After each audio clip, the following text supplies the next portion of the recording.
Hello traders, hello everyone, my name is Gregor and welcome to our new video Surfing the Elliott Waves, where I'll look at some of the most interesting developments for this week. This video has been brought to you by Orbex. I'll look at the US yields, dollar, S&P 500, cable, dollar, Mexican peso and crude oil. So as you know, markets gapped higher, especially when looking at crude oil and gold because of geopolitical tensions between Israel and Hamas.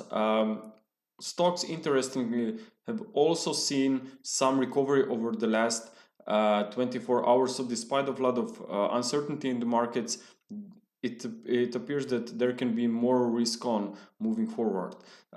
Also, maybe stocks stabilized after the US yield now finally coming to the downside. I'm not really sure if this top has already been put in place or will be there maybe another push higher and then a reversal, but certainly that's a very nice 5 waves up, meaning that the higher degree correction can come soon and that US yields are about to turn around. I still think that at some point we will break back below 4.3% here. Okay, so whenever this happens, I think the dollar index will also see a major bearish reversal.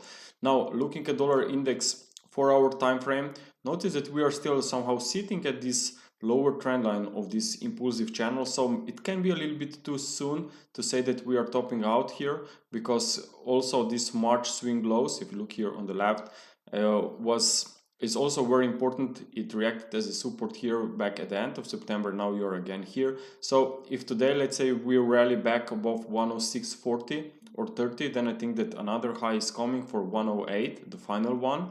Or on the other side, if we finally see a break back below 105 and a daily close below that level, then I think that top has been put in place. Okay, so I think that this week will be quite important what will happen in this area. Either we rally and we look for more upside, or we drop below that support and we finally turn bearish. Okay, but for now, if you look closely here on the intraday chart, that's still a 3-wave drop from the highs, but you never know. Sometimes 3-wave movement can become an extended 5-wave move later. Now let's take a look on the S&P 500. So far, the S&P 500 is doing well. We have seen a bounce away from that trendline support after only 3 waves down. This happened after puts have moved into the extreme levels, which has been also the case and positive for stock market in last few occasions. So I think that there is a lot more upside potential. Also, let's not forget on this seasonality chart, we are seeing quite good performance here for October, historically speaking, and not to mention this swing support here and also a gap that was filled as well. So I think that there can be more upside here coming, and potentially this could at some point obviously lead to dollar weakness. But dollar itself, the dollar trend, when looking at other or compare it versus other currencies, there it's not really clear if maybe we see another push or maybe the dollar is about to turn. Because if you look closely here, maybe on cable, you can certainly see that this is somehow slow recovery back to 38.2%. So in Elliott wave terms, always when we are observing pullback of a 4th waves, that's the perfect fib levels. Not only that, we have the minor previous 4th wave in that area as well, plus that swing low going back to June. Okay, so clearly that's a very nice technical levels here from where we can see a new drop lower. For a bullish case, I certainly want to see this upper trend line of this current base channel broken. Okay, so for now, as I said, it can be a little bit too soon to say the dollar has stopped out. Now, looking at the crude oil, well, we have seen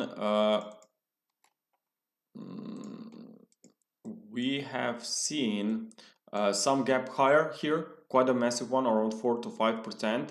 But I think that if we see another, let's say, a whole move from that last week close, will be maybe around 10%. It could be a little bit too overreacted reaction to recent events. Now, technically speaking, I believe that crude oil has seen a major top here and that we are in a higher degree correction that could last for weeks.